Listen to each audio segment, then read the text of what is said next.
രണ്ടാം ബലാത്സംഗ കേസിൽ ജാമ്യവ്യവസ്ഥ ലംഘിച്ചെന്ന കോൺഗ്രസ് എംഎൽഎ രാഹുൽ മാങ്കൂട്ടത്തിനെതിരായ അതിജീവിതയുടെ പരാതിയിൽ ഡിജിറ്റൽ തെളിവുകളടക്കം ശേഖരിച്ച് പോലീസ്.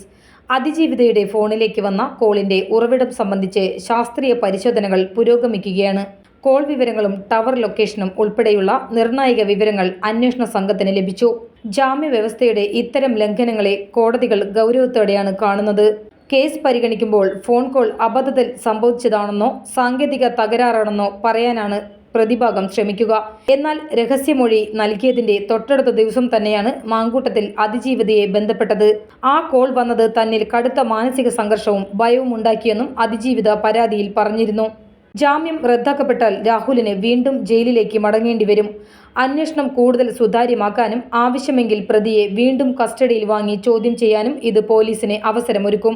പ്രത്യേക അന്വേഷണ സംഘങ്ങൾ രൂപീകരിച്ചാണ് 3 ബലാത്സംഗ കേസുകളിലും പോലീസ് അന്വേഷണം പുരോഗമിക്കുന്നത്.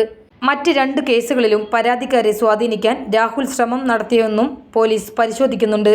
ഈ മാസം 16-നാണ് അതിജീവിത രഹസ്യമൊഴി നൽകിയത്. ഇതിന് തൊട്ടടുത്ത ദിവസമായിരുന്നു രാഹുൽ മാങ്കൂട്ടത്തിൽ അതിജീവിതയെ ഫോണിൽ ബന്ധപ്പെടാൻ ശ്രമിച്ചത്. എന്നാൽ കോൾ എടുത്തിരുന്നില്ല. അതിജീവിതയുടെ പരാതിക്കൊപ്പം ഫോൺ വിളിയുടെ വിവരങ്ങളും കോടതിയിൽ ഹാജരാക്കി.